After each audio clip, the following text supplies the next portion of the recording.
I think the word empathy is such a misunderstood word. And not intentionally, but often people say, "Oh, I empathize with you," or "I can empathize with you." And in reality, what they mean is they can sympathize. We can have sympathy for one another. And I believe personally that the only person or being who could ever have true empathy is Jesus Christ. And whether you believe in the depiction of him dying on the cross or not, just imagine that story. Imagine that moment. Imagine being nailed to a cross and being given vinegar to drink. And then even in the depiction of the Garden of Gethsemane, where Jesus wept and bled from every pore for the sins of all of us, for everyone.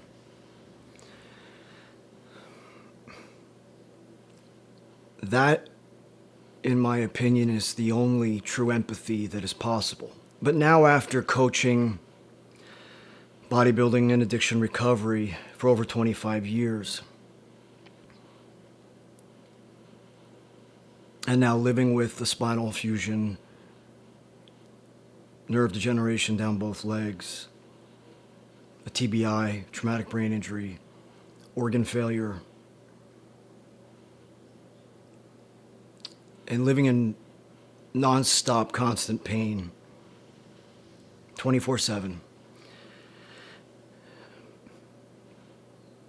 except in those moments where I do get some relief from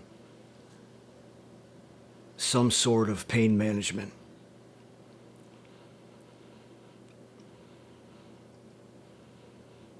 I feel like I can come close to the idea of empathy for so many people living in chronic pain. And from a coach's perspective, I have so many people come to me and say, "I'm so grateful for the channel, even. Grateful for feeling like I found a group of people who can understand what I'm living with or going through." Because so many people within our community are in chronic, daily, debilitating, major pain every day, all day. That doesn't go away. And today, for instance, we had a storm come in, so it's raining. And if you live with any kind of, spinal issues, you know that when the barometric pressure changes, you feel every little bit of it. And many of us still have to get up and function. And I'm a single father of 5 kids under the age of 18 and have to get them ready for school. Fortunately, my older ones are pretty self-sufficient, but my younger ones need a lot of help, and every 5 minutes, keep getting ready, keep getting ready. Did you brush your teeth? Did you brush your hair? Did you take your vitamins? I put them out. Did you get breakfast? We still have to function through that pain. And I know that there's so many of you out there in our community and beyond. Maybe some of you who this is the first video you've ever seen here. But I know how many of you are living in pain. Constant pain. Physical, emotional, mental, spiritual. And many of us are just looking for a moment of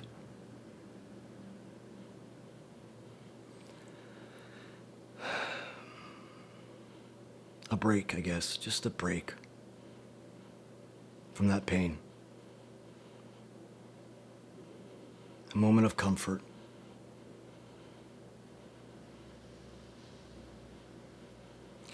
And for those of you who don't get that moment, I really feel for you. And the best that we can do for each other is to stop judging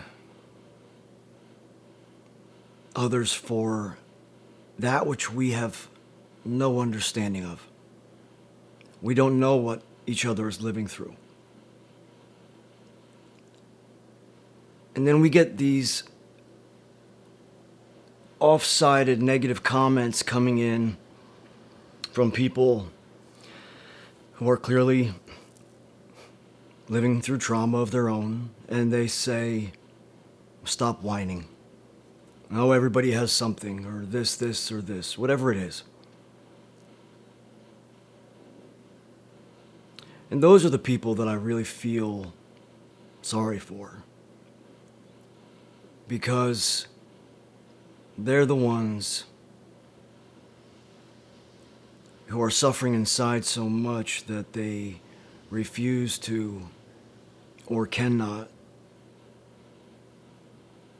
have empathy or sympathy or compassion for another person's pain. As I was growing up, my mother had her first spinal fusion, I think, when I was 8 years old.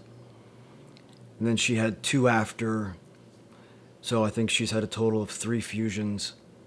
She lives with MS, fibromyalgia, and I remember her being in constant pain from the time I was a child, 8, 9 years old. And I had no idea what she went through until now. And here I am, 45, so she's 75. And she's been living in this pain all these years. And it's a long time to go, living in such pain.